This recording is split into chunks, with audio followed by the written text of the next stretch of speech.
नाशिकमधून अटक. भुसावळ दुहेरी हत्याकांडानं जळगाव जिल्हा हादरून गेला आहे.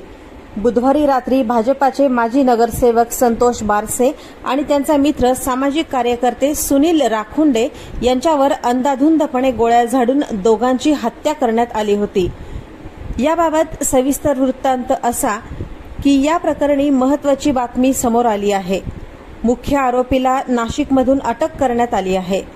बुधवारी भुसावळ इथं रात्रीच्या सुमारास कारमधून प्रवास करणारे माजी नगरसेवक संतोष बारसे आणि त्यांचा मित्र सुनील राखुंडे यांच्यावर अंधाधुंदपणे अज्ञात व्यक्तींनी गोळीबार केला होता. यामध्ये दोघं मित्रांचा मृत्यू झाला होता. या दुहेरी हत्याकांडांमधील मुख्य सूत्रधार संशयित आरोपी करण पथरोडला नाशिक पोलिसांनी ताब्यात घेतला आहे. नाशिक पोलीस आयुक्तालयाच्या गुंडाविरोधी पथकानं ही कारवाई केली.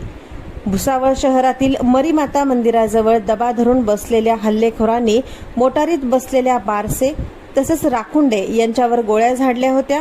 यानंतर हल्लेखोर भुसावळसह जळगाव जिल्ह्यातून पसार झाले होते. जळगाव पोलिसांची विविध पथकं हल्लेखोरांच्या शोधात होती. 8 संशयितांपैकी एकाला भुसावळमधून तर दुसऱ्याला धुळे जिल्ह्यातील साक्रीमधून पथकानं ताब्यात घेतलं होतं. गोळीबार करणारा मुख्य संशयित हल्लेखोर हा मात्र फरार होता. दरम्यान करण पथरोडला गुंडाविरोधी पथकानं गुप्त माहितीच्या आधारे अटक केली आहे. त्याची अंगझडती घेतली असता कमरेला त्यानं 2 गावठी पिस्तूल लावलेले आढळून आले.